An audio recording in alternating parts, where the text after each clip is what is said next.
Oke, baik. Tadi sudah dijelaskan terkait dengan konten di dalam mengisi matrik JSON. Nah, untuk mengisi matrik JSON itu kita bisa menggunakan dua titik. Apakah keduanya terhubung ataukah tidak? Kalau terhubung, jika dua titik terhubung begitu, maka nilainya 1. Tetapi jika suatu titik terhubung terhadap dirinya sendiri, maka nilainya 2. Nah, untuk menunjukkan bahwa nilainya 2 biasanya itu identik dengan adanya loop, begitu ya. Nah, nampaknya hal itu cukup berbeda untuk menentukan matrik bersisian atau matrik insiden. Nah, kalau untuk matrik insiden ini kita menggunakan dua objek juga, hanya saja eh, dia lebih ditekankan terkait dengan penggunaan titik dan sisinya. Kalau pada matrik JSON itu kan antara sisi dengan antara titik dengan titik. Sementara kalau untuk matrik insiden atau matrik bersisian ini dia menggunakan titik dan sisi. Begitu ya, di mana pendistribusian titiknya itu terletak pada masing-masing baris, sementara untuk sisinya terletak pada pendistribusian masing-masing kolom. Nah, apakah entry yang ada matrik insiden ini juga bisa digunakan untuk menentukan derajat masing-masing titik? Kita jawab bisa. Kenapa bisa?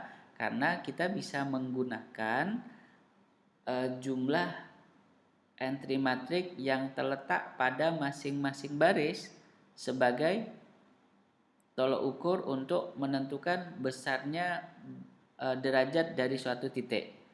Itu kalau pada matrik insiden atau matrik bersisian. Sementara kalau untuk matrik adjacent, maka kita bisa menggunakan dua opsi, yaitu bisa menggunakan sisi baris dan bisa menggunakan sisi kolom. Sementara kalau untuk pada matrik insiden ini kita hanya diperkenankan pada masing-masing baris saja, tidak pada kolomnya, begitu ya. Nah, oleh karena itu, maka kita bisa menentukan sesuai dengan hasil pada entry matrik ini, derajat pada titik A kita jumlahkan entry yang terletak pada baris pertama, berarti nilainya 1. Kalau begitu kita jawab derajat titik A sama dengan 1. Bagaimana menentukan derajat titik B atau derajat titik yang kedua yaitu B? Maka kita jumlahkan semua entry yang ada pada baris kedua, yaitu berapa jumlahnya? Ternyata hasilnya adalah 3. Kalau begitu derajat titik B itu sama dengan 3. Kemudian kita masuk untuk menentukan derajat titik C. Nah, pada baris ketiga kita lihat jumlahnya seluruh entry pada baris ketiga nilainya adalah 1 jumlahnya ya. Berarti kita bisa mengatakan derajat pada titik C sama dengan 1. Kemudian titik D, kalau kita lihat titik D jumlah entry-nya adalah 0 karena seluruh entry pada baris keempat ini nilainya 0, sehingga nilainya untuk derajat titik D itu adalah 0. Kemudian untuk derajat titik E gitu ya, kita lihat pada baris kelima, kalau kita jumlahkan masing-masing seluruh entry yang ada pada baris kelima ini berarti nilainya adalah 1.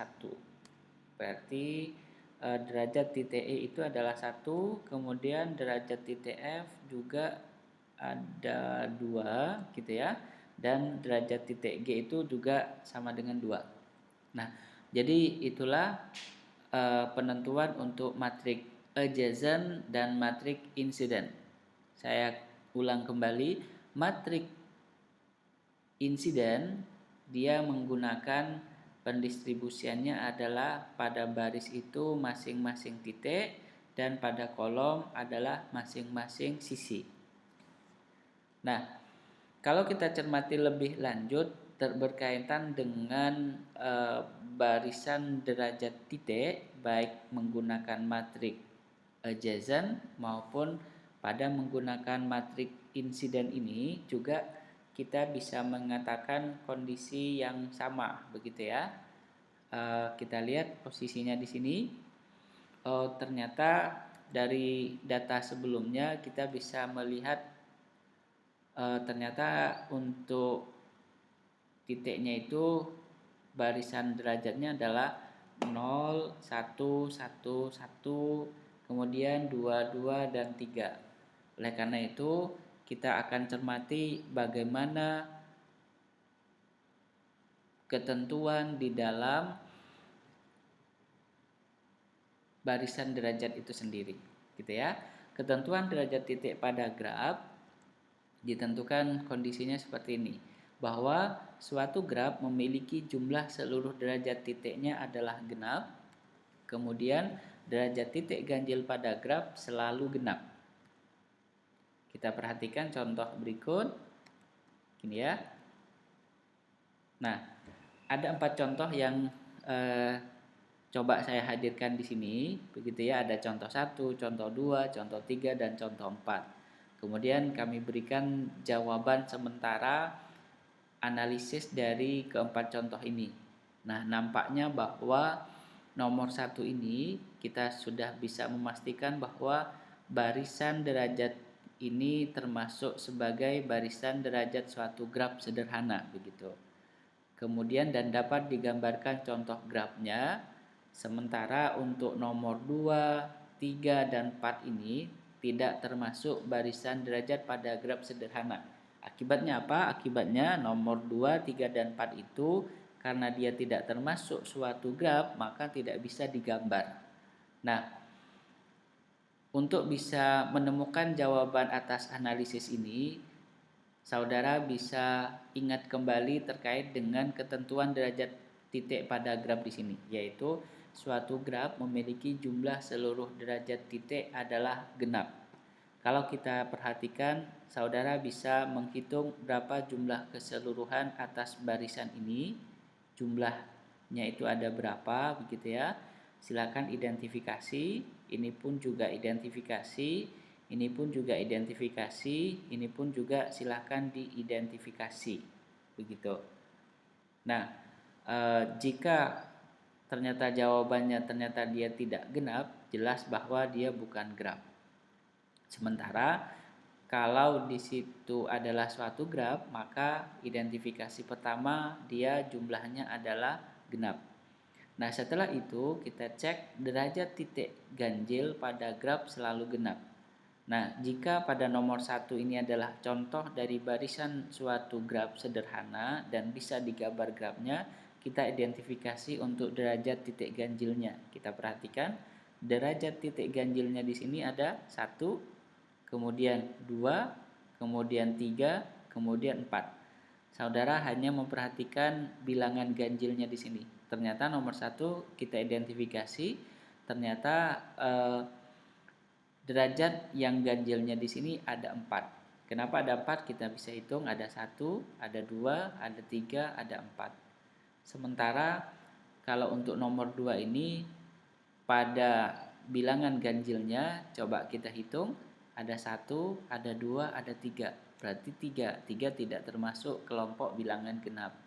Demikian pula sebaliknya untuk nomor 3 ada 1, ada 2, ada 3, ada 4, ada 5. Berarti tidak termasuk graf. Kemudian yang nomor 4, perhatikan untuk bilangan ganjilnya. Jadi ada 1, ada 2, ada 3. Berarti ada 3 derajat ganjil. Artinya tidak genap untuk derajat titik ganjilnya. Nah, oleh karena itu bisa disimpulkan bahwa saudara bisa menggunakan kedua alternatif ini untuk menentukan apakah barisan derajat itu termasuk suatu graf dan dapatkah digambarkan untuk grafnya.